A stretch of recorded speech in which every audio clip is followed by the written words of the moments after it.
어둠 속에서 누군가의 숨소리가 들려왔습니다.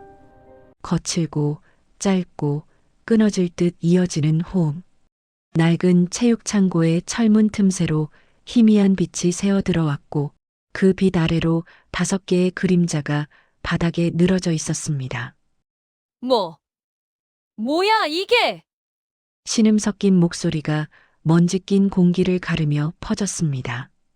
학교에서 누구도 건드리지 못한다던 일진들이었습니다. 교복은 찢어지고 얼굴은 창백하게 질려 있었습니다. 그리고 그 한가운데 여기가 한 어디야? 소녀가 서 있었습니다. 아니, 서 있었다기보다는 멍하니 서 여기가 있는 것에 어디야? 가까웠습니다. 눈을 천천히 깜빡이며 마치 긴 잠에서 여기가 막 어디야? 깨어난 사람처럼 주위를 두리번거렸습니다. 여기가 어디야? 소녀의 입에서 어리둥절한 소리가 흘러나왔습니다. 나 왜 여기 있지? 여기가 어디야? 언니들 왜 다들 바닥에 누워 있어요? 다친 거예요? 여기가 괜찮아요? 어디야? 진심으로 걱정하는 목소리였습니다. 눈썹이 걱정스럽게 여기가 어디야? 모이고 입술이 파르르 떨렸습니다. 쓰러진 일진들에게 다가가 손을 내밀려는 순간 오지 마! 비명에 가까운 외침이 터져 나왔습니다. 바닥에 쓰러져 있던 소녀들이 기어가듯 뒷걸음질 쳤습니다. 공포에 질린 눈동자가 전학생을 향해 있었습니다.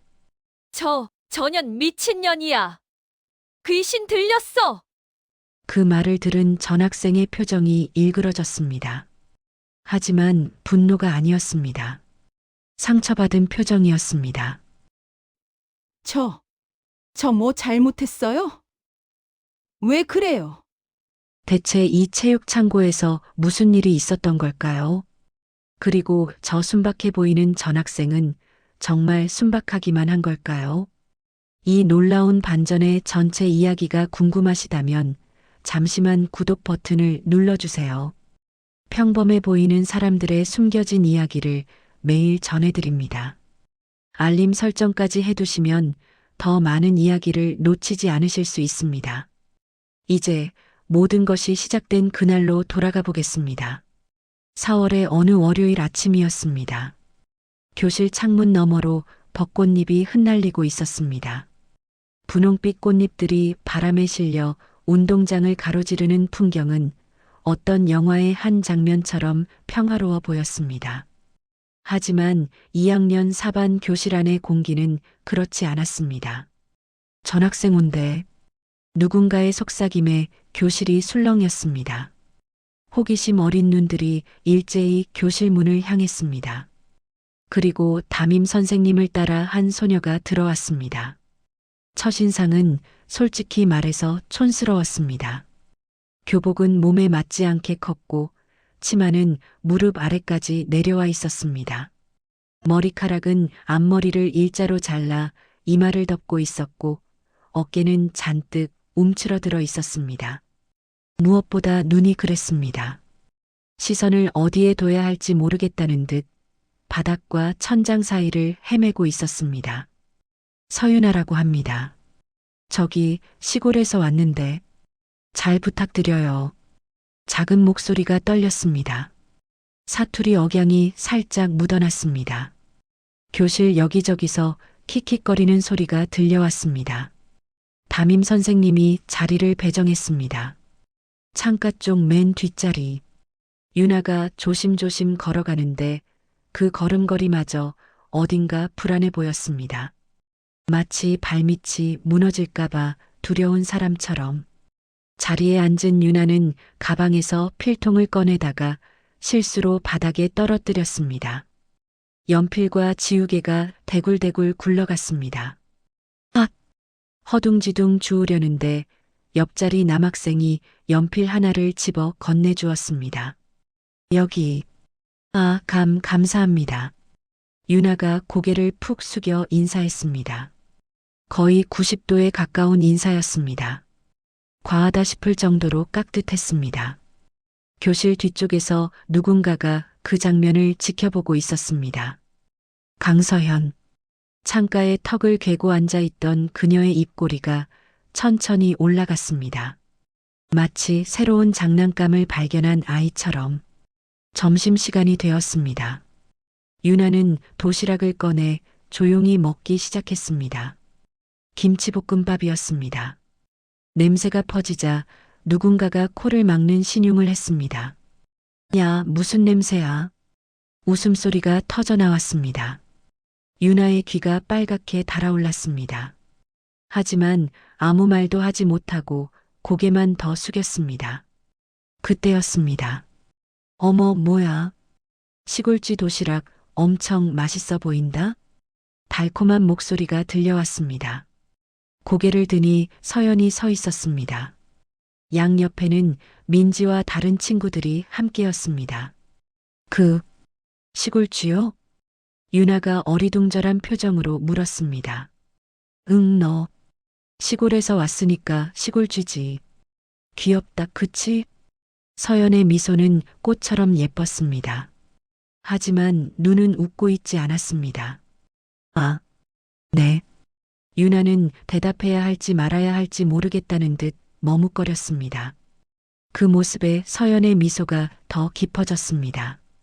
예상대로였습니다. 반응이 없다. 반항하지 않는다. 눌러도 튀어오르지 않는다. 완벽한 장난감. 그때 갑자기 창문 밖에서 참새 한 마리가 유리창을 탁 치고 날아갔습니다. 야! 유나가 의자에서 벌떡 일어나며 비명을 질렀습니다. 새 한 마리에 놀라 온몸이 덜덜 떨리고 있었습니다. 교실이 조용해졌습니다. 그리고 폭소가 터졌습니다. 야, 진짜? 새한테 놀란 거야? 대박, 저거 실화냐?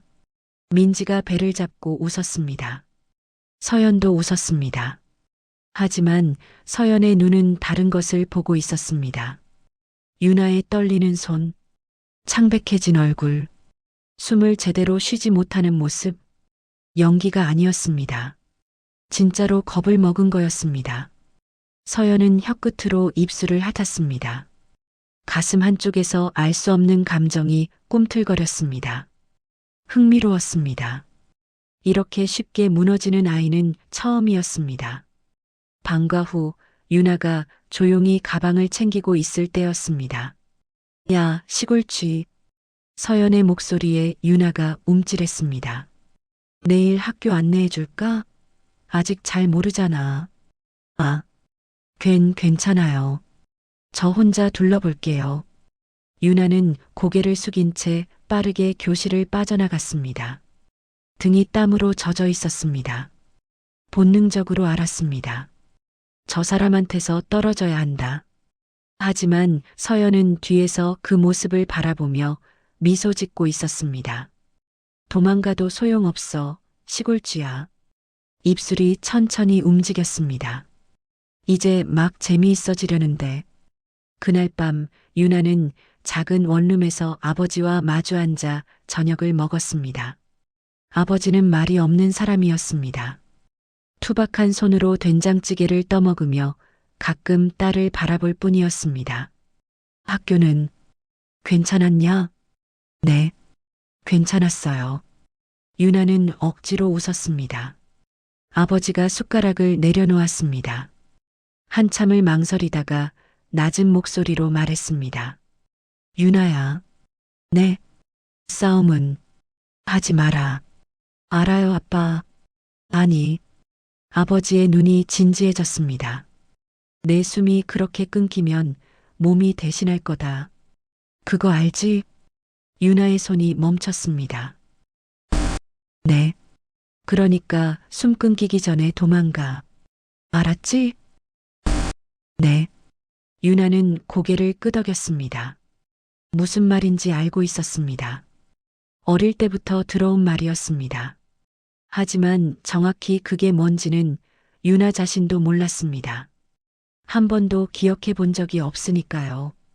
그날 밤 유나는 베개에 얼굴을 묻고 조용히 눈물을 흘렸습니다. 새로운 시작이 될 거라고 생각했습니다. 이번에는 괜찮을 거라고 믿었습니다. 창밖으로 도시의 불빛이 반짝이고 있었습니다.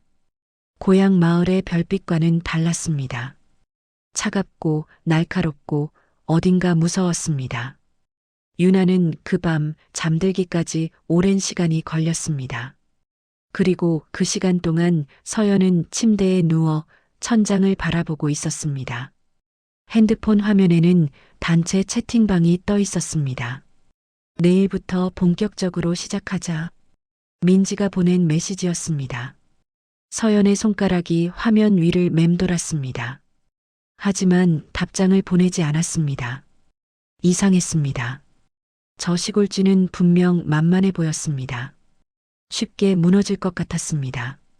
그런데 왜 자꾸 신경이 쓰이는 걸까요?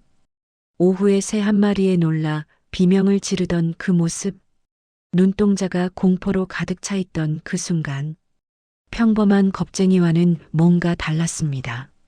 서연은 이불을 끌어올리며 눈을 감았습니다. 상관없었습니다. 어차피 결과는 똑같을 테니까요. 무너지고 울고 빌게 될 테니까요. 다들 그래왔으니까요. 하지만 서연은 몰랐습니다. 이번만큼은 결과가 다르다는 것을, 그리고 자신이 무너뜨리려 했던 소녀가 자신보다 더 깊은 어둠을 품고 있다는 것을. 다음 날부터 지옥이 시작되었습니다. 아침 자습 시간, 유나가 교실에 들어서자마자 뭔가 이상하다는 걸 느꼈습니다. 자신의 책상 위에 무언가가 놓여 있었습니다.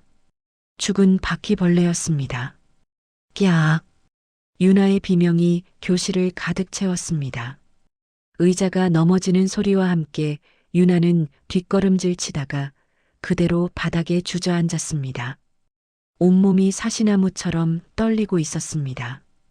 교실 한쪽에서 킥킥거리는 웃음소리가 터져 나왔습니다. 야, 진짜 저러네. 벌레 하나에 저 정도야?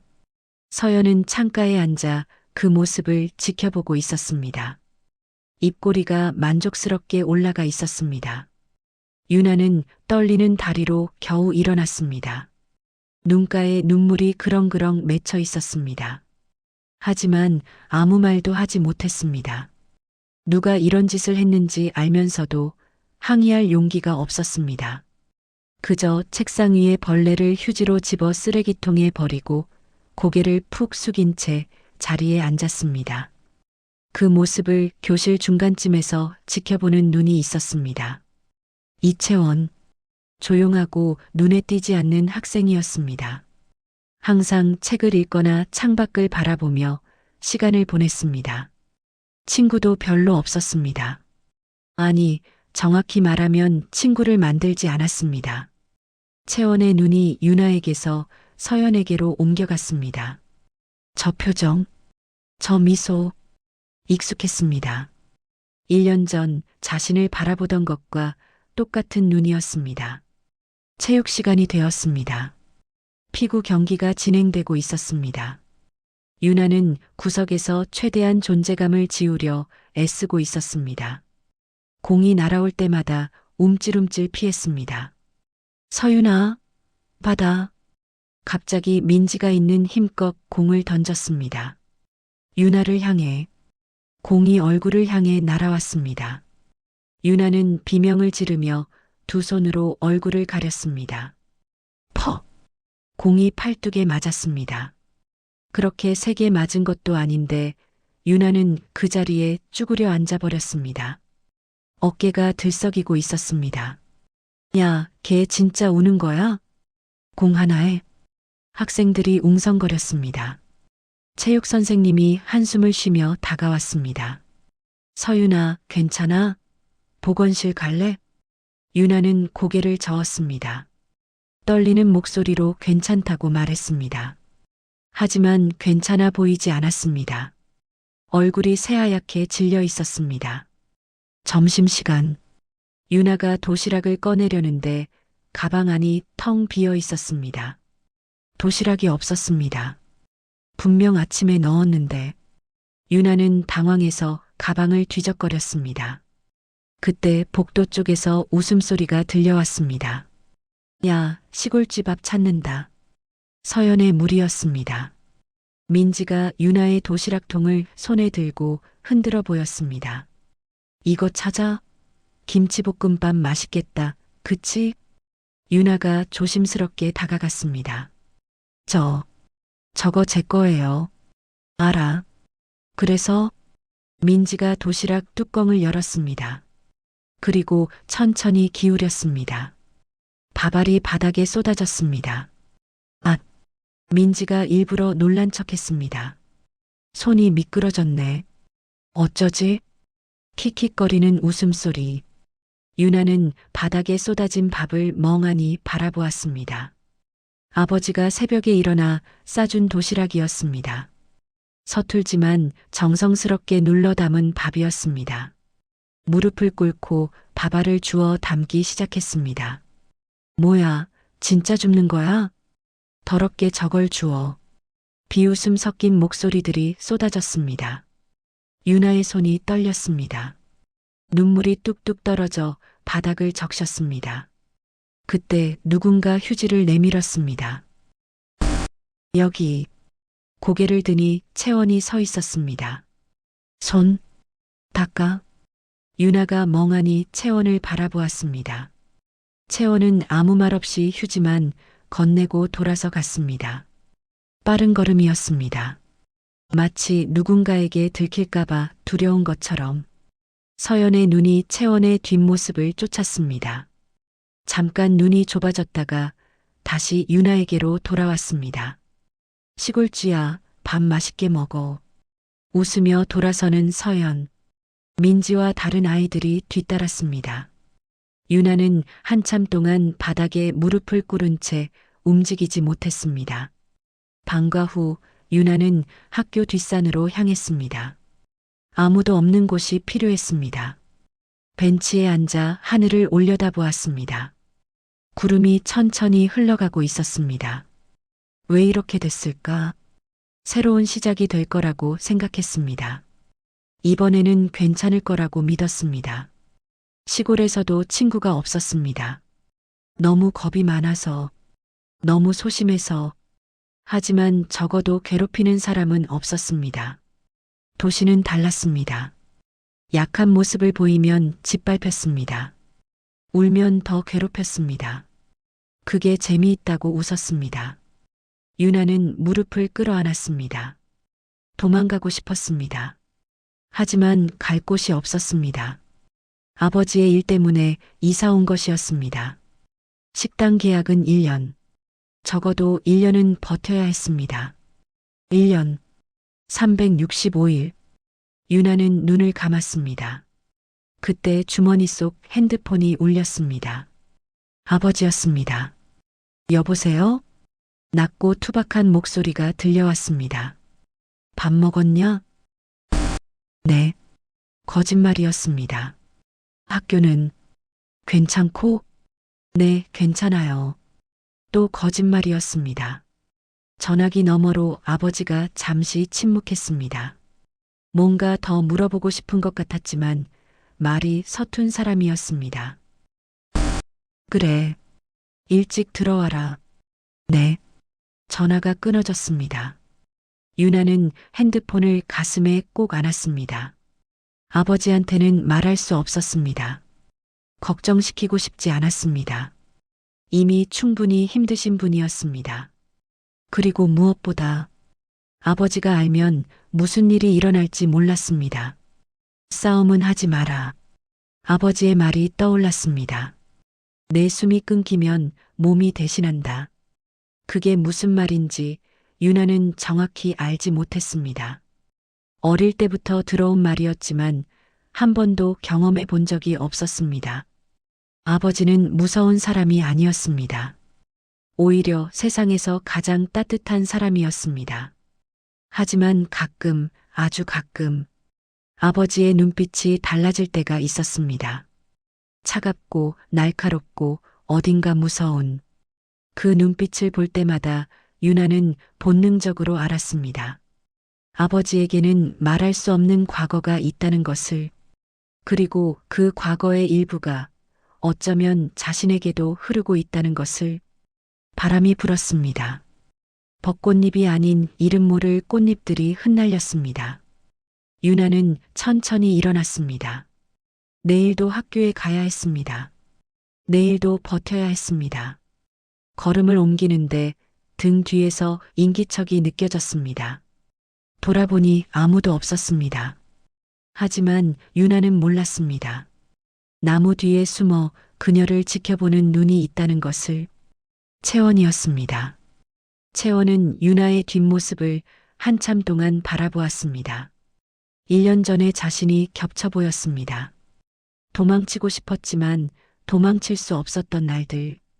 울고 싶었지만 울 수도 없었던 날들. 채원은 주먹을 꽉 쥐었습니다. 이번에는 그냥 보고만 있지 않을 거라고 스스로에게 약속했습니다. 일주일이 지났습니다. 괴롭힘은 점점 교묘해졌습니다. 누가 시작했는지 알 수 없는 소문이 퍼지기 시작했습니다. 유나가 냄새가 난다. 유나 옆에 앉으면 재수가 없다. 유나랑 눈 마주치면 안 된다. 반 아이들이 하나둘 유나를 피하기 시작했습니다.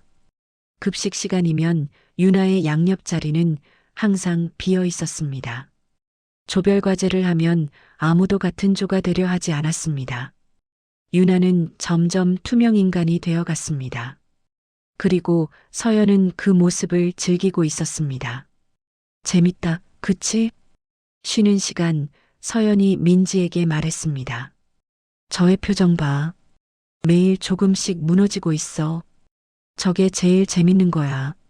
한 번에 부수면 금방 끝나잖아. 민지가 고개를 끄덕였습니다. 근데 언니, 걔 진짜 이상하지 않아? 아무리 그래도 반응이 너무 없어. 그게 좋은 거지. 서연의 눈이 빛났습니다.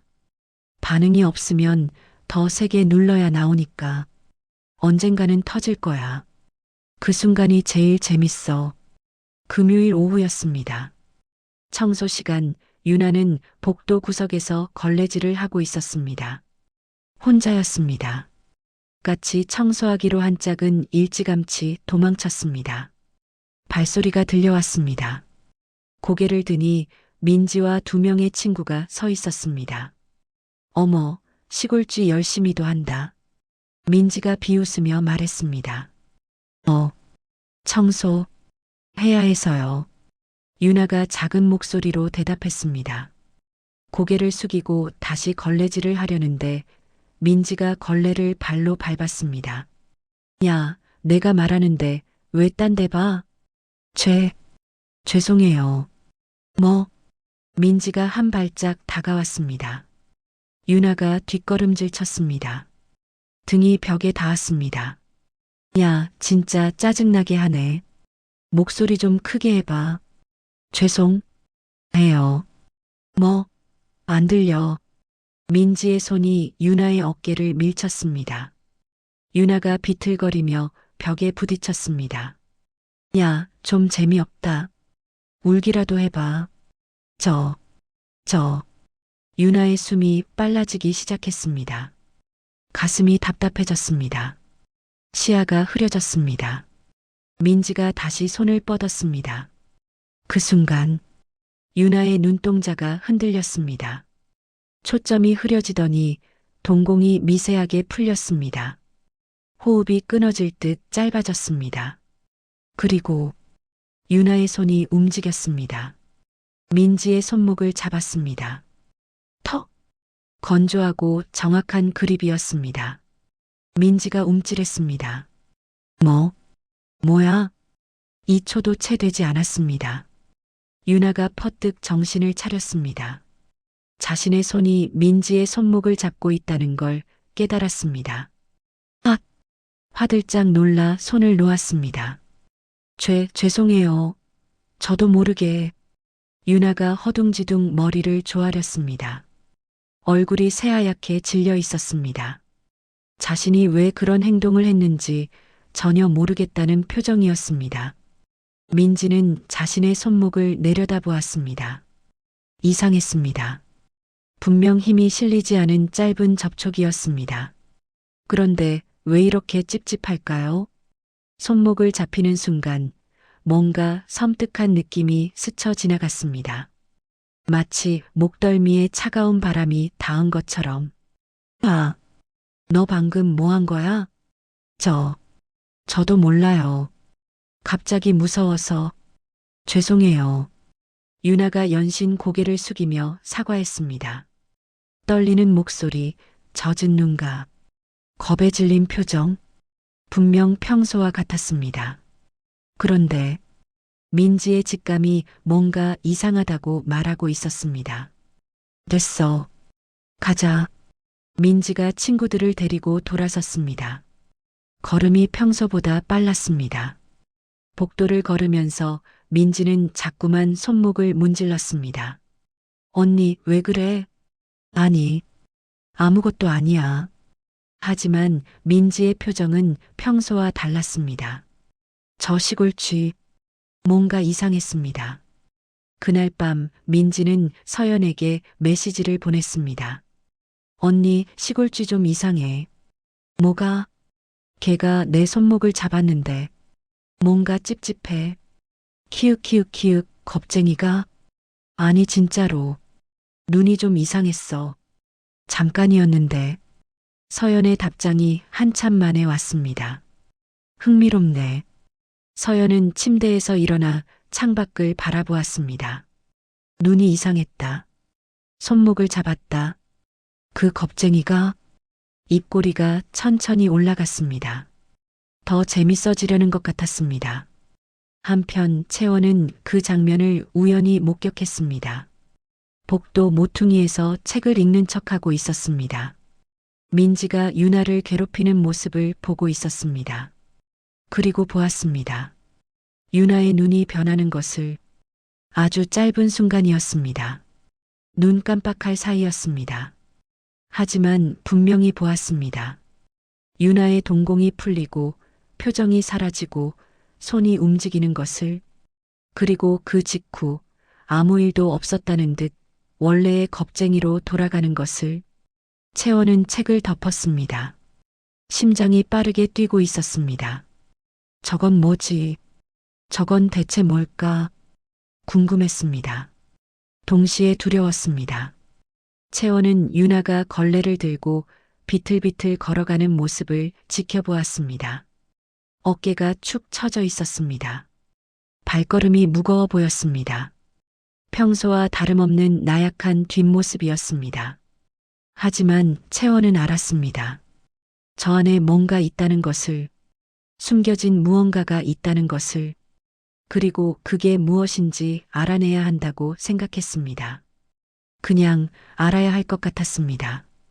그날 밤 유나는 또 잠을 이루지 못했습니다. 복도에서 있었던 일이 자꾸 머릿속에 맴돌았습니다.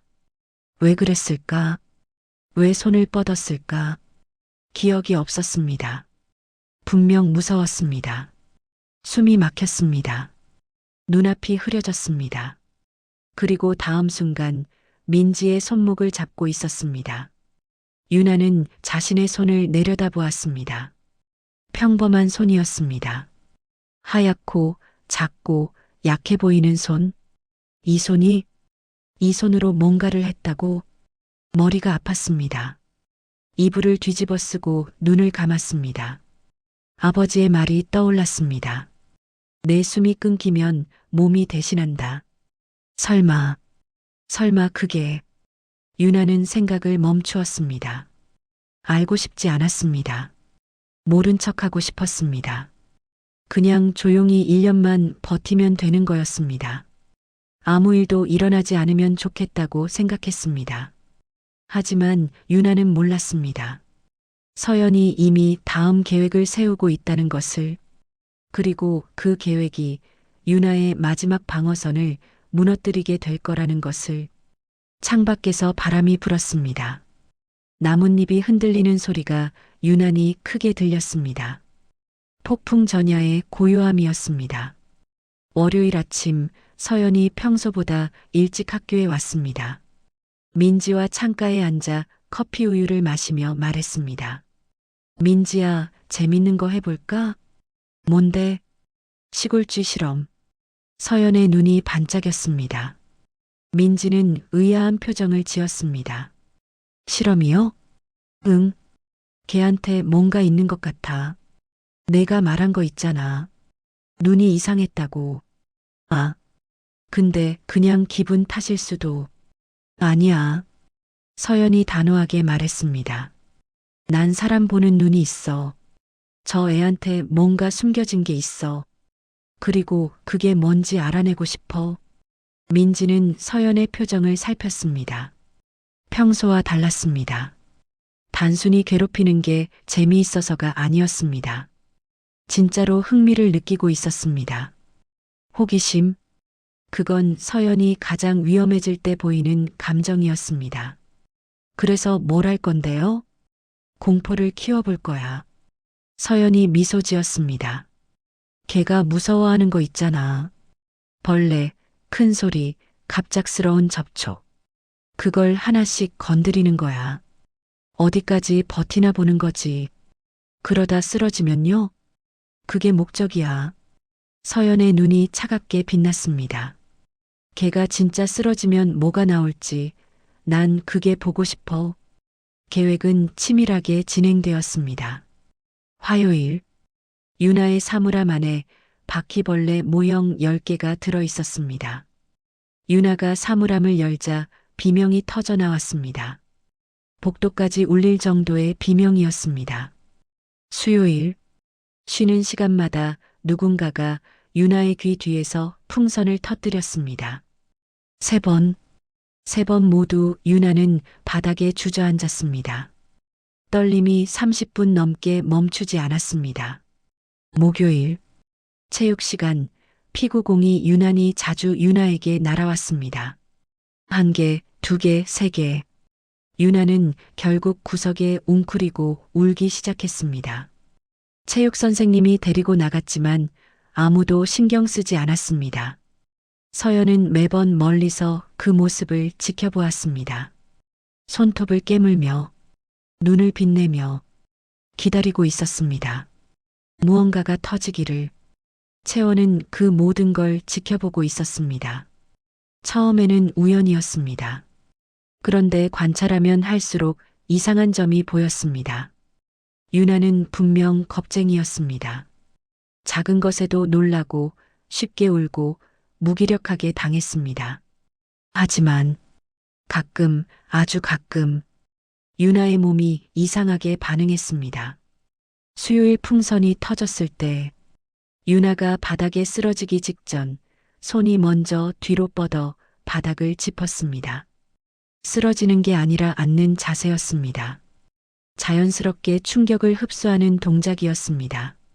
목요일 피구공이 날아왔을 때 유나는 비명을 지르며 웅크렸지만 공이 진짜로 맞기 직전에 미세하게 고개를 틀었습니다. 덕분에 얼굴이 아닌 어깨에 맞았습니다. 의식적인 행동이 아니었습니다. 본능이었습니다. 훈련된 본능. 채원은 노트 한쪽 구석에 메모했습니다. 서윤아, 겁쟁이. 하지만 몸이 기억하는 게 있다. 무의식적 방어 반응. 훈련의 흔적. 그리고 그 밑에 덧붙였습니다. 복도에서 본 것. 눈이 풀림. 표정 사라짐. 손이 먼저 움직임. 본인은 기억 못함? 채원은 펜을 내려놓았습니다. 점점 확신이 생겼습니다. 서윤아는 단순한 겁쟁이가 아니었습니다. 저 안에 뭔가가 잠들어 있었습니다. 그리고 서연은 그걸 깨우려 하고 있었습니다. 금요일이 되었습니다. 서연은 초조해지고 있었습니다. 왜 안 터지지? 점심시간 서연이 중얼거렸습니다. 유나는 예상대로 무너지고 있었습니다. 울고 떨고 피했습니다. 하지만 그뿐이었습니다. 민지가 말한 그것, 눈이 변하는 것, 손이 움직이는 것, 그게 다시 나타나지 않았습니다. 더 세게 해야 하나? 서연이 손톱을 깨물었습니다.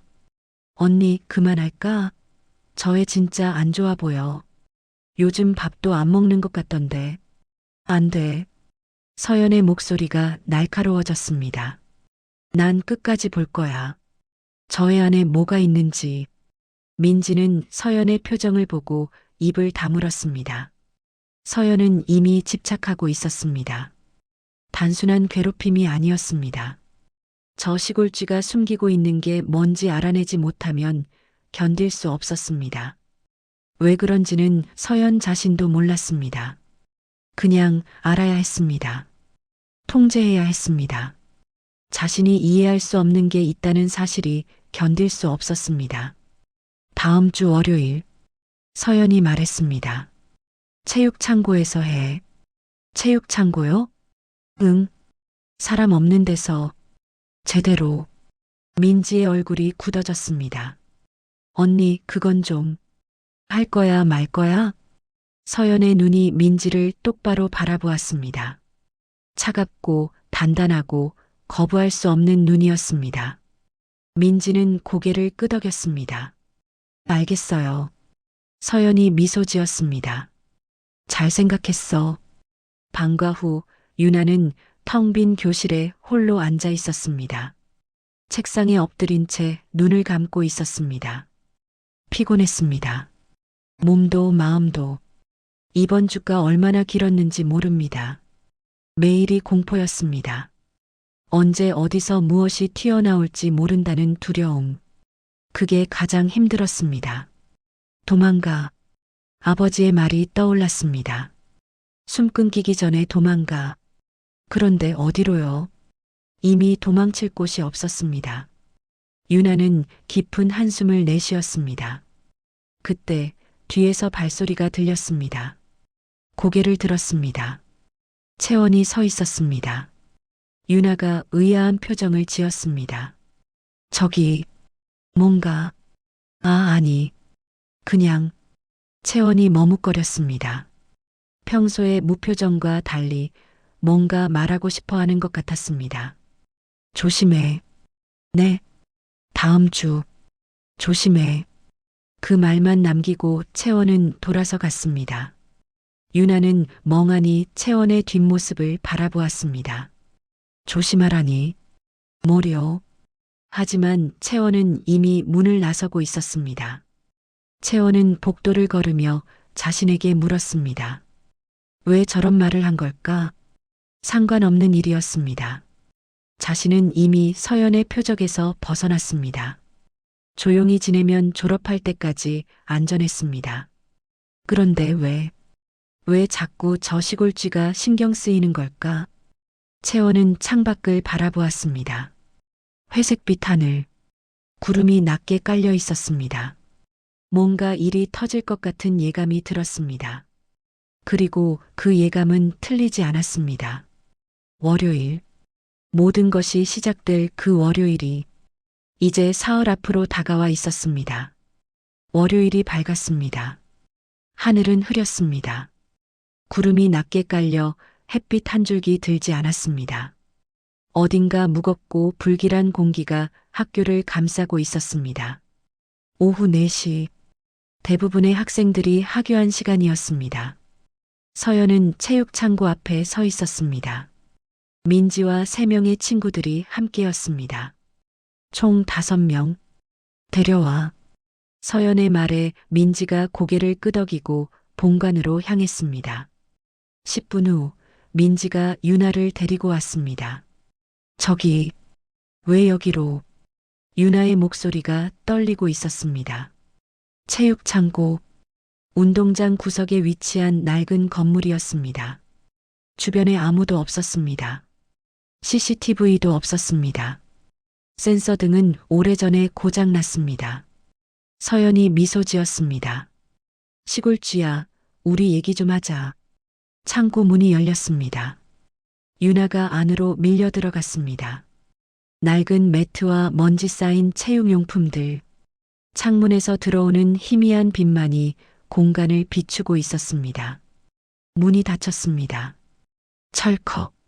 잠금 장치가 걸리는 소리가 울렸습니다. 유나의 얼굴이 새하얗게 질렸습니다. 저 나가야. 시끄러워. 서연이 차갑게 말했습니다. 야, 시골쥐. 너 요즘 되게 재밌더라. 맨날 울고, 떨고, 기어다니고. 유나가 뒷걸음질 쳤습니다. 등이 벽에 닿았습니다. 근데 말이야. 서연이 천천히 다가왔습니다. 난 내가 뭔가 숨기고 있다고 생각해. 그 겁쟁이 짓 뒤에 뭐가 있는지 보고 싶어? 저 아무것도 없어요. 그래, 그럼 확인해 봐야지. 서연이 고개를 끄덕였습니다. 민지가 앞으로 나섰습니다. 주먹을 쥐었습니다. 야, 맞으면 뭐가 나오려나? 유나의 숨이 가빠지기 시작했습니다. 가슴이 조여왔습니다. 시야가 흐려졌습니다. 도망가. 아버지의 목소리가 머릿속에 울렸습니다. 숨 끊기기 전에 도망가. 하지만 문은 잠겨 있었습니다. 도망칠 곳이 없었습니다. 민지의 주먹이 날아왔습니다. 으악! 유나가 비명을 지르며 고개를 숙였습니다. 쿵! 주먹이 옆 벽을 스쳤습니다. 일부러 빗나간 것이었습니다. 야, 뭐야, 반응 봐. 맞지도 않았는데. 웃음소리가 터져 나왔습니다. 진짜 한심하다. 울기라도 해봐. 시골쥐. 조롱이 쏟아졌습니다. 유나는 바닥에 쭈그려 앉아 떨고 있었습니다. 눈물이 흘렀습니다. 숨을 제대로 쉴 수가 없었습니다. 재미없네. 민지가 한숨을 쉬었습니다. 진짜 별거 없는 것 같은데요? 서연의 눈이 좁아졌습니다. 아직이야. 서연이 앞으로 걸어 나왔습니다. 유나 앞에 무릎을 꿇고 앉았습니다. 손을 뻗어 유나의 턱을 잡아 올렸습니다. 야, 시골쥐. 눈 좀 봐. 유나의 눈동자가 공포로 떨리고 있었습니다. 눈물이 줄줄 흐르고 있었습니다. 서연은 그 눈을 유심히 들여다보았습니다. 없네. 실망한 목소리였습니다. 진짜 그냥 겁쟁이야. 서연이 손을 놓고 일어섰습니다. 됐어. 질렸어. 민지야, 마무리해. 민지가 고개를 끄덕였습니다. 알겠어요. 민지가 유나 앞에 섰습니다. 야, 쫄지 마. 아프게 안 해. 그냥 살짝. 발을 들어 올렸습니다. 쓰러져 있는 유나의 옆구리를 향해. 그 순간 유나의 호흡이 멈췄습니다. 숨이 끊어지듯 짧게 막혔다가 이상하게 느려졌습니다. 눈동자에 초점이 풀렸습니다. 그리고 민지의 발이 닿기 직전 유나의 손이 움직였습니다. 잡기, 발목을 움켜쥐었습니다. 건조하고 정확한 그립, 뼈와 힘줄의 위치를 정확히 아는 손이었습니다. 민지가 균형을 잃었습니다. 눕히기, 유나의 다른 손이 민지의 무릎 뒤를 쳤습니다. 쿵, 민지가 바닥에 쓰러졌습니다. 뒷머리가 매트에 부딪혔습니다. 고정, 유나가 일어섰습니다. 아니, 정확히 말하면 몸이 일어섰습니다. 눈은 반쯤 감겨 있었습니다. 표정이 없었습니다. 마치 잠든 사람처럼, 아니 꼭두각시처럼 서 있었습니다. 뭐야? 다른 일진이 당황해서 소리쳤습니다. 유나의 몸이 고개를 틀었습니다. 방금 소리를 지른 아이를 향해 걸음을 옮겼습니다. 야, 전현 미쳤어. 아이가 뒷걸음질 쳤습니다. 손을 뻗어 유나를 밀치려 했습니다. 잡기. 그 손목이 잡혔습니다.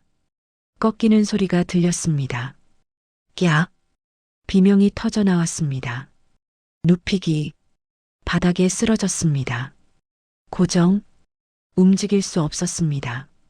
3초. 3번의 동작. 한 명이 쓰러졌습니다. 남은 3명이 동시에 덤벼들었습니다. 7초 후 체육창고 바닥에는 5명의 일진이 신음하며 쓰러져 있었습니다. 서연도 그 안에 포함되어 있었습니다. 서연은 바닥에 엎드린 채 숨을 몰아쉬고 있었습니다. 팔이 뒤로 꺾인 자세였습니다.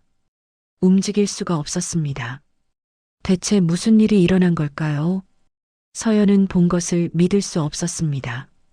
저 겁쟁이가, 저 시골쥐가 눈이 풀린 채로 아무런 감정 없이 기계처럼 움직였습니다.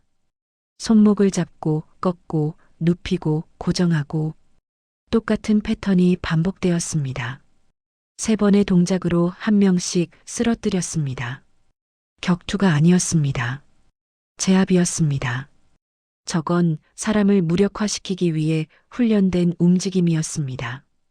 서연은 유나를 올려다보았습니다. 유나는 서 있었습니다. 한가운데에 눈이 감겨 있었습니다.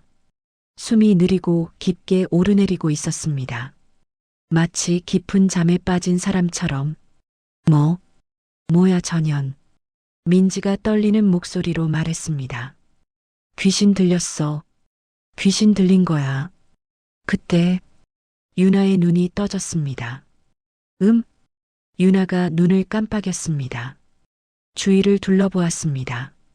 5명의 일진이 바닥에 쓰러져 신음하고 있었습니다. 자신은 왜인지 한가운데 서 있었습니다. 유나가 고개를 갸웃거렸습니다. 나 왜 여기 있지? 언니들 왜 다들 바닥에 누워 있어요? 다친 거예요? 괜찮아요? 진심으로 걱정하는 목소리였습니다. 유나가 서연에게 다가가 손을 내밀었습니다. 어머, 서연 언니 팔 왜 그래요?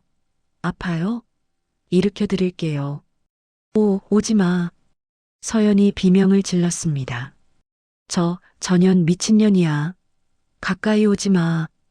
유나가 멈칫했습니다. 상처받은 표정이었습니다. 저 뭐 잘못했어요? 눈가에 눈물이 그렁그렁 맺혔습니다. 왜 그래요? 저 기억이 안 나는데. 뭐가 어떻게 된 거예요? 서연은 그 모습을 보며 온몸에 소름이 돋았습니다. 연기가 아니었습니다. 진짜로 기억을 못하고 있었습니다.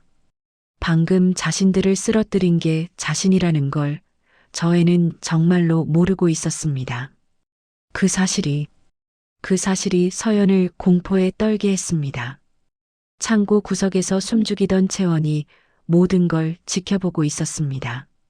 청소를 핑계로 따라온 것이었습니다. 채원은 손으로 입을 막은 채 숨을 죽이고 있었습니다. 보았습니다. 처음부터 끝까지 보았습니다.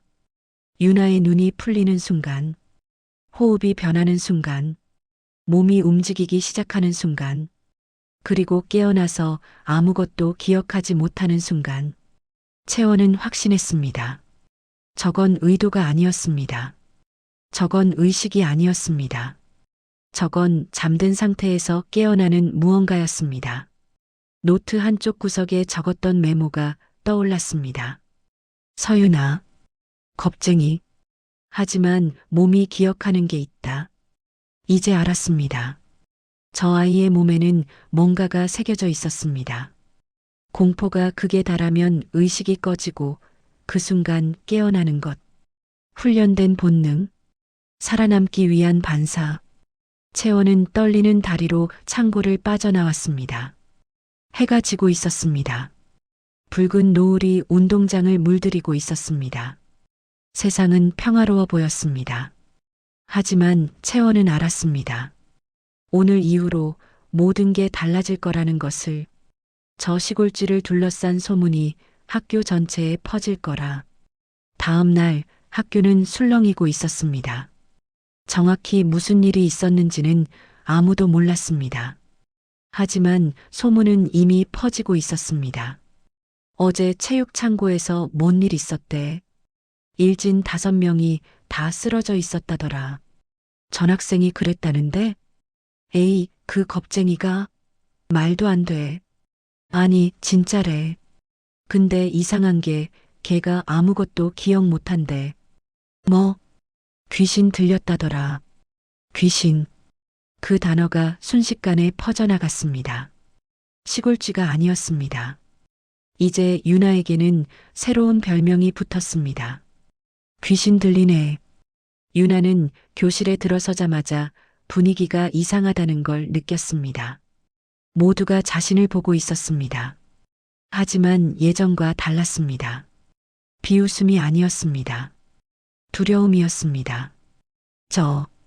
왜 그래요? 유나가 작은 목소리로 물었습니다. 아무도 대답하지 않았습니다. 눈길을 피했습니다. 자리에 앉았습니다. 양옆 자리뿐 아니라 앞뒤 자리까지 비어 있었습니다. 유나는 이해할 수 없었습니다. 어제 무슨 일이 있었던 걸까요? 체육 창고에 갔던 것은 기억났습니다. 서연과 일진들이 있었던 것도 기억났습니다. 무서웠던 것도 기억났습니다. 그리고 그 다음은 깜깜했습니다. 눈을 떴더니 모두가 바닥에 쓰러져 있었습니다. 자신은 한가운데 서 있었습니다. 왜인지 몸이 약간 피곤했습니다. 그게 전부였습니다. 일진들은 학교에 오지 않았습니다. 민지와 다른 3명은 병원에 갔다는 소문이 돌았습니다. 손목 염자, 타박상, 뇌진탕 검사, 서연만 등교했습니다. 하지만 서연도 예전과 달랐습니다. 유나와 눈이 마주치자 서연이 먼저 시선을 피했습니다. 얼굴이 창백했습니다.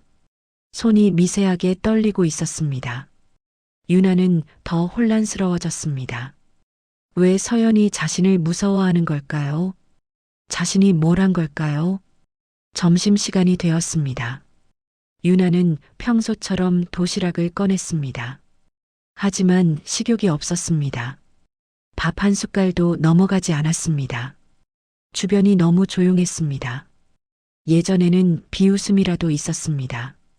지금은 그마저도 없었습니다. 완벽한 침묵, 완벽한 고립.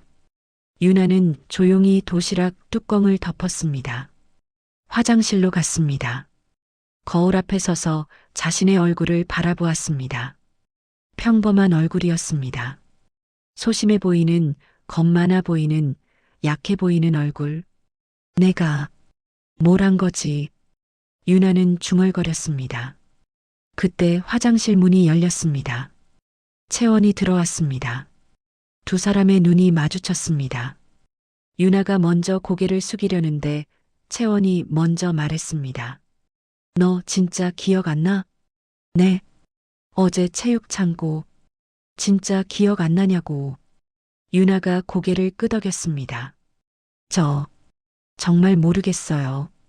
무서웠던 것까지는 기억나는데. 그 다음은 눈이 감겼어. 채원이 말했습니다. 내 눈이 감기고 표정이 없어지고 그 다음에 움직였어. 잡고 눕히고 고정하고 3번씩 5명 다. 유나의 얼굴이 새하얗게 질렸습니다. 저요? 응, 너. 채원이 한 발짝 다가왔습니다. 근데 이상해. 내가 그런 걸 할 줄 알면서 왜 맨날 당하고만 있었어? 저는 정말 몰라요. 유나의 목소리가 떨리기 시작했습니다. 저 진짜 기억이 없어요. 저 그런 거 못해요. 벌레도 무서워하는데. 눈물이 뚝뚝 떨어졌습니다. 채원은 유나를 가만히 바라보았습니다. 거짓말이 아니었습니다. 진짜로 모르고 있었습니다. 저 아이는 자신 안에 뭐가 있는지 정말로 알지 못했습니다. 미안. 채원이 말했습니다. 추궁하려던 건 아니야. 그냥 궁금했어. 유나는 손등으로 눈물을 닦으며 고개를 저었습니다. 아니에요. 저야말로 죄송해요. 진짜 저 뭘 한 건지 모르겠어서. 무서워요. 무서워요. 그 말이 채원의 마음을 찔렀습니다. 남들을 무섭게 한 게 아니었습니다. 유나 자신이 무서웠던 것이었습니다. 자기 안에 뭔가가 있다는 것. 자기가 통제할 수 없는 뭔가가 있다는 것. 그게 유나를 가장 두렵게 하고 있었습니다. 채원은 휴지를 꺼내 유나에게 건넸습니다. 울지 마. 일단 고마워요. 유나가 휴지로 얼굴을 닦았습니다. 채원은 잠시 망설이다가 말했습니다. 나도 예전에 당한 적 있어. 네. 서연한테 1년 전에. 유나가 놀란 눈으로 채원을 바라보았습니다. 그때 난 아무것도 못했어. 그냥 맞고 울고 버텼어. 그러다 서연이 질려서 그만뒀어. 채원이 창밖을 바라보았습니다. 근데 너는 달라. 너한테는 뭔가가 있어. 그게 뭔지 모르겠지만 적어도 그냥 당하기만 하지는 않아. 그래도 저는 기억도 못하고 사람들은 저를 무서워하고 그게 나쁜 건가? 채원이 물었습니다. 무서워해서 이제 안 괴롭힐 텐데 그게 나쁜 거야? 유나는 대답하지 못했습니다. 채원의 말이 맞았습니다. 이제 아무도 유나를 괴롭히지 않을 것이었습니다. 하지만 유나는 원했던 것이 그게 아니었습니다.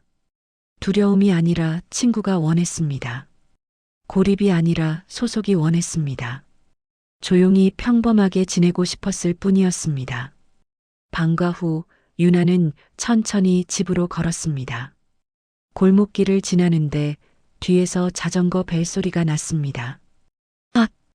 유나가 움찔하며 옆으로 비켰습니다. 자전거가 지나갔습니다. 심장이 쿵쾅거렸습니다. 그냥 자전거 벨소리에 유나는 쓴웃음을 지었습니다. 여전히 겁쟁이였습니다. 몸에 뭔가가 있다고 해도 의식이 있는 한 유나는 그냥 겁 많은 소녀였습니다. 집에 도착했습니다. 아버지가 부엌에서 저녁을 준비하고 있었습니다. 된장찌개 냄새가 났습니다. 왔니? 네. 유나는 방에 가방을 내려놓고 거실로 나왔습니다. 아버지와 마주 앉았습니다. 아버지가 국을 떠주며 물었습니다. 학교는 괜찮았냐? 유나는 대답하지 못했습니다. 아버지가 숟가락을 내려놓았습니다. 한참을 침묵하다가 낮은 목소리로 물었습니다. 유나야. 네. 혹시 또 그랬냐? 유나의 심장이 멈추는 것 같았습니다. 아버지가 알고 있었습니다. 아버지는 처음부터 알고 있었습니다. 유나는 천천히 고개를 끄덕였습니다. 기억이 안 나요. 아버지의 얼굴에 복잡한 감정이 스쳐 지나갔습니다. 안도와 걱정과 죄책감이 뒤섞인 표정이었습니다. 그래, 그랬구나. 아버지가 깊은 한숨을 내쉬었습니다. 아빠, 저 뭐예요? 유나의 눈에 눈물이 고였습니다. 제 몸에 뭐가 있는 거예요? 왜 저는 기억을 못해요? 왜 저는... 유나야. 아버지가 유나의 손을 잡았습니다. 투박하고 거친 손이었습니다. 하지만 따뜻했습니다. 미안하다. 그 한마디에 유나의 눈물이 터졌습니다. 아버지는 아무 말 없이 딸이 우는 것을 지켜보았습니다. 창밖으로 어둠이 내리고 있었습니다. 별이 하나둘 떠오르고 있었습니다. 도시의 불빛 사이로 희미하게 보이는 별들. 고향 마을에서 보던 것과는 달랐지만 그래도 별은 별이었습니다. 유나는 울면서 생각했습니다. 이제 어떻게 해야 할까? 자신 안에 있는 이것과 어떻게 살아가야 할까? 대답은 없었습니다.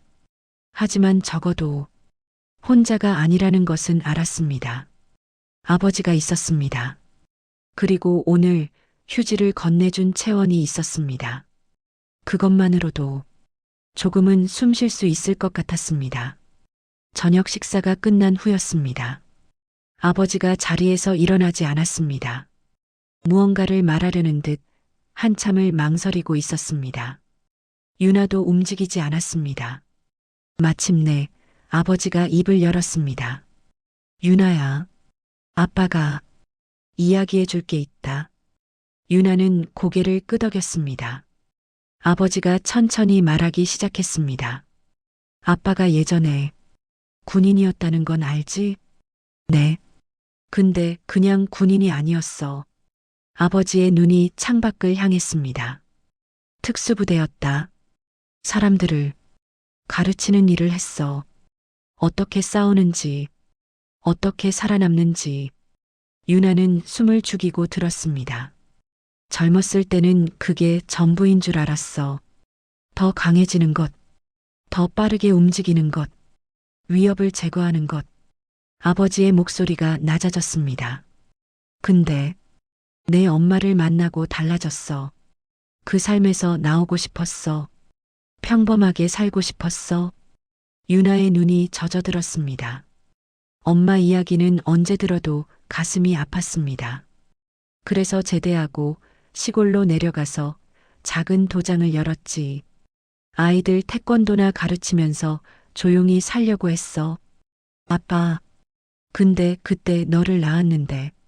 아버지가 처음으로 유나를 똑바로 바라보았습니다. 너는 너무 착했어. 유나는 그 말의 의미를 이해하지 못했습니다. 착한 게 나쁜 건가요? 아니, 아버지가 고개를 저었습니다. 나쁜 게 아니야. 근데 너무 겁이 많았어. 세상의 모든 게 무서웠어. 벌레, 큰 소리, 낯선 사람, 어둠. 다 무서워했어. 유나는 고개를 숙였습니다. 그건 사실이었습니다. 어릴 때부터 그랬습니다. 아빠는 걱정됐어. 이 아이가 어떻게 세상을 살아갈까? 이렇게 무서운 게 많은데. 아버지의 손이 떨렸습니다. 그래서 아빠가 잘못된 선택을 했어. 잘못된 선택이요? 너한테 훈련을 시켰어.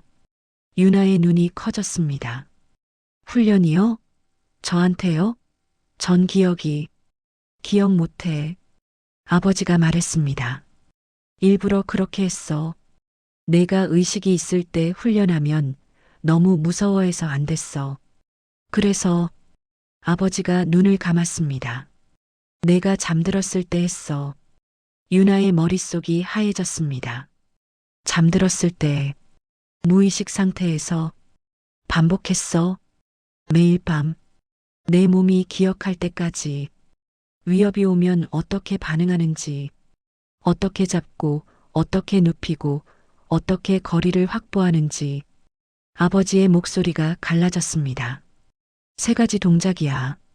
그것만 반복했어. 싸움을 가르친 게 아니야. 살아남는 법을 가르친 거야. 유나는 아무 말도 할 수 없었습니다. 내 숨이 끊기면, 의식이 꺼지면 내 몸이 대신 움직여.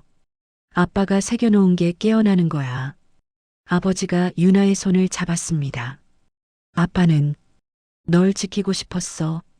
아빠가 없어도 내가 살아남을 수 있게 하고 싶었어. 눈물이 아버지의 볼을 타고 흘렀습니다.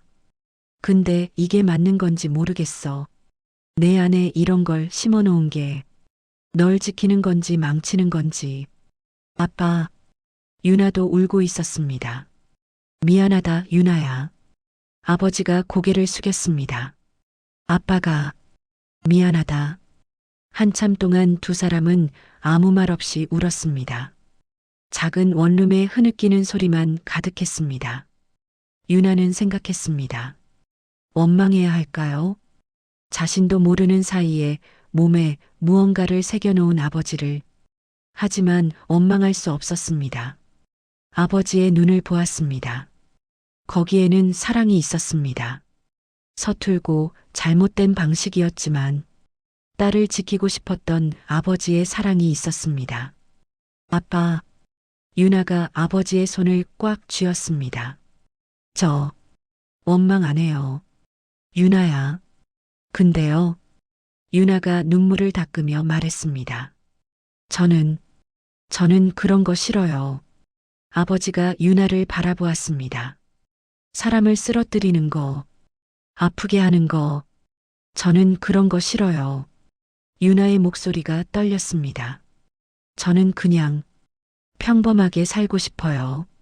친구도 사귀고 웃으면서 학교 다니고 그런 거요. 아버지는 아무 말도 하지 못했습니다. 제 몸에 뭐가 있든 저는 저예요. 겁 많고 소심하고 약한 거.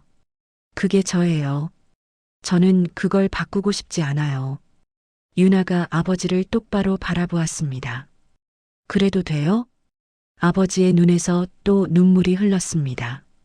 그래, 그래도 돼. 아버지가 유나를 안았습니다. 투박한 품이었습니다. 하지만 따뜻했습니다. 내가 원하는 대로 살아. 아빠는 그냥 내가 행복했으면 좋겠어. 유나는 아버지의 품에서 한참을 울었습니다. 그날 밤 유나는 오랜만에 깊은 잠에 빠졌습니다. 꿈을 꾸었습니다. 어린 시절 꿈이었습니다. 엄마가 있었습니다. 아빠가 있었습니다. 작은 시골집 마당에서 셋이 함께 웃고 있었습니다. 엄마가 말했습니다. 유나야, 넌 그대로가 예뻐. 꿈에서 유나는 웃고 있었습니다. 활짝? 아무것도 무섭지 않은 것처럼. 다음 날 아침 유나는 거울 앞에 섰습니다. 같은 얼굴이 비쳤습니다. 어제와 똑같은 얼굴. 하지만 뭔가가 달랐습니다. 눈빛이었습니다. 어제까지는 두려움만 가득했습니다. 오늘은 달랐습니다. 두려움은 여전히 있었습니다. 하지만 그 너머에 뭔가가 보였습니다. 결심. 자기 자신으로 살겠다는 결심. 몸에 뭐가 있든 그게 자신의 전부는 아니라는 것. 겁 많은 서유나로 살아도 괜찮다는 것. 유나는 교복을 입고 집을 나섰습니다. 오늘도 학교에 가야 했습니다. 여전히 사람들은 자신을 무서워할 것이었습니다. 하지만 괜찮았습니다. 적어도 자신이 누구인지는 알았으니까요. 학교로 향하는 길. 골목 모퉁이에서 누군가와 마주쳤습니다. 서연이었습니다. 두 소녀의 눈이 마주쳤습니다. 서연의 얼굴은 창백했습니다. 평소의 자신감이 사라져 있었습니다. 하지만 도망가지 않았습니다. 오히려 한 발짝 다가왔습니다. 아! 서연의 목소리가 떨리고 있었습니다. 우리 얘기 좀 하자. 유나는 천천히 고개를 끄덕였습니다. 무서웠습니다. 하지만 도망가지 않기로 했습니다. 이제는 두 소녀는 학교 뒷산 벤치에 나란히 앉았습니다. 한참 동안 아무도 입을 열지 않았습니다. 바람이 불어 나뭇잎이 흔들렸습니다. 새소리가 멀리서 들려왔습니다. 먼저 입을 연 건 서연이었습니다. 나 무서웠어. 유나가 고개를 돌려 서연을 바라보았습니다. 그날 체육창고에서 내 몸이 움직일 때 서연의 손이 떨리고 있었습니다.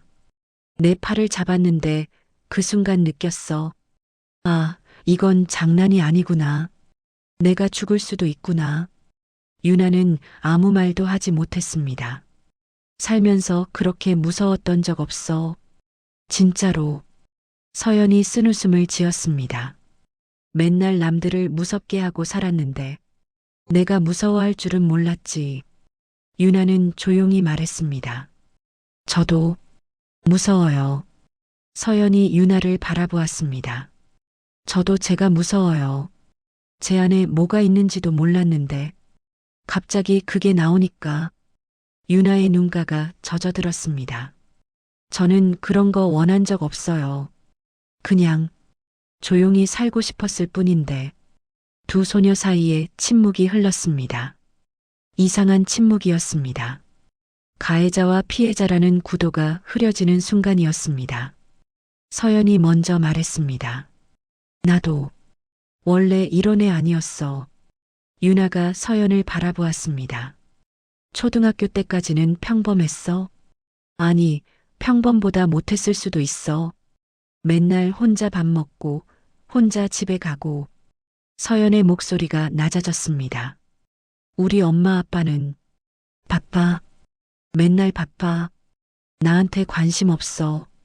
돈만 보내주고 끝이야. 유나는 가만히 듣고 있었습니다. 중학교 올라와서 달라졌어. 내가 예쁘고 집이 부자라는 걸 알게 됐어. 그러니까 애들이 내 주변에 몰려들었어. 서연이 손톱을 바라보았습니다. 근데 이상했어. 걔네는 나한테 관심이 있는 게 아니었어. 그냥 내 옆에 있으면 안전하니까. 내가 무서우니까. 입꼬리가 씁쓸하게 올라갔습니다. 그래서 더 무섭게 굴었어. 그래야 애들이 곁에 있으니까. 그게 관심이라고 착각했어. 서연 언니, 언니라고 부르지 마. 서연이 고개를 저었습니다. 난 내 언니 자격 없어. 유나는 입을 다물었습니다. 서연이 천천히 말을 이었습니다. 너 보면서 이상했어. 왜 때려도 반응이 없지? 왜 울기만 하지? 속으로 뭔가 숨기고 있는 거 아닐까? 서연이 유나를 똑바로 바라보았습니다. 근데 아니었어. 너는 진짜로 겁쟁이였어. 진짜로 약했어. 숨긴 게 아니었어. 그게 더 짜증났어. 왜냐면 서연의 눈에 눈물이 맺혔습니다. 나도 원래 그랬으니까. 나도 원래 겁 많고 약했으니까. 너를 보면 옛날의 내가 보여서 그게 싫었어. 유나는 아무 말도 할 수 없었습니다. 서연이 과거의 자신을 괴롭힌 것이었습니다. 유나를 통해 미안해. 서연이 고개를 숙였습니다. 늦었지만 미안해. 유나는 서연을 바라보았습니다. 미워해야 할까요? 용서해야 할까요? 둘 다 아닌 것 같았습니다. 유나는 천천히 입을 열었습니다.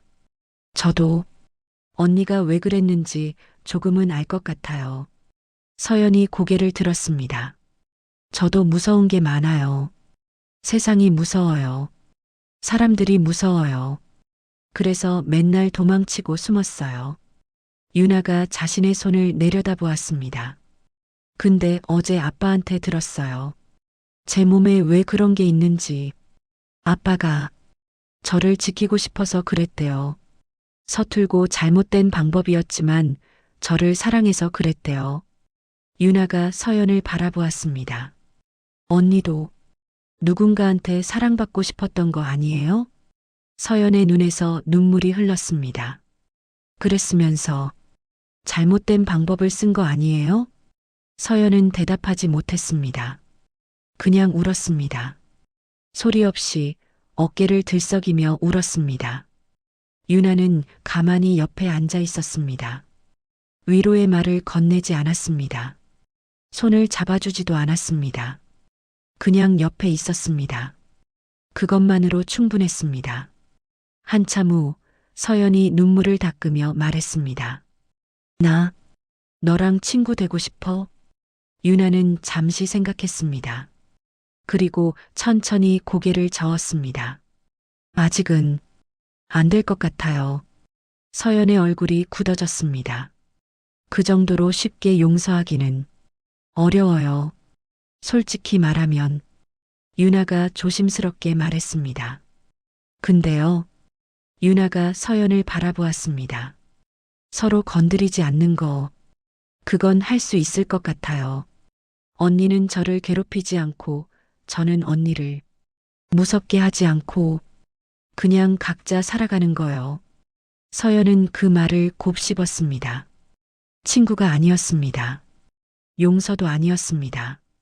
하지만 그게 지금 할 수 있는 최선이라는 건 알았습니다. 알았어. 서연이 고개를 끄덕였습니다. 그렇게 하자. 유나가 처음으로 작게 웃었습니다. 고마워요. 서연도 씁쓸하게 웃었습니다. 고맙긴. 내가 해놓은 짓이 있는데. 두 소녀는 벤치에서 일어났습니다. 나란히 학교를 향해 걸었습니다. 나란히였지만 함께는 아니었습니다. 적당한 거리를 유지한 채 각자의 길을 걷는 것처럼 교문 앞에서 서연이 발걸음을 멈추었습니다. 아, 네. 너 나중에 진짜 친구가 될 수 있을까? 유나는 잠시 생각했습니다. 몰라요. 솔직한 대답이었습니다. 근데 적어도 적은 아닌 것 같아요. 이제는. 서연은 피식 웃었습니다. 그거면 됐다. 서연이 먼저 교문으로 들어갔습니다. 유나는 그 뒷모습을 바라보았습니다.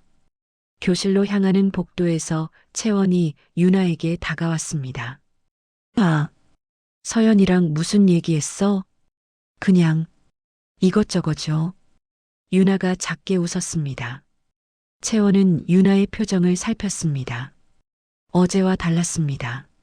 두려움이 줄어들었습니다. 대신 뭔가 단단한 게 생긴 것 같았습니다. 너 괜찮아 보인다. 네, 조금요. 유나가 고개를 끄덕였습니다. 아직 무서운 거 많아요. 벌레도 무섭고 큰 소리도 무섭고. 유나가 창밖을 바라보았습니다. 근데 그게 저니까요. 겁 많은 게 저니까요. 그래도 괜찮다고 그렇게 생각하기로 했어요. 채원은 그 말을 듣고 작게 미소 지었습니다.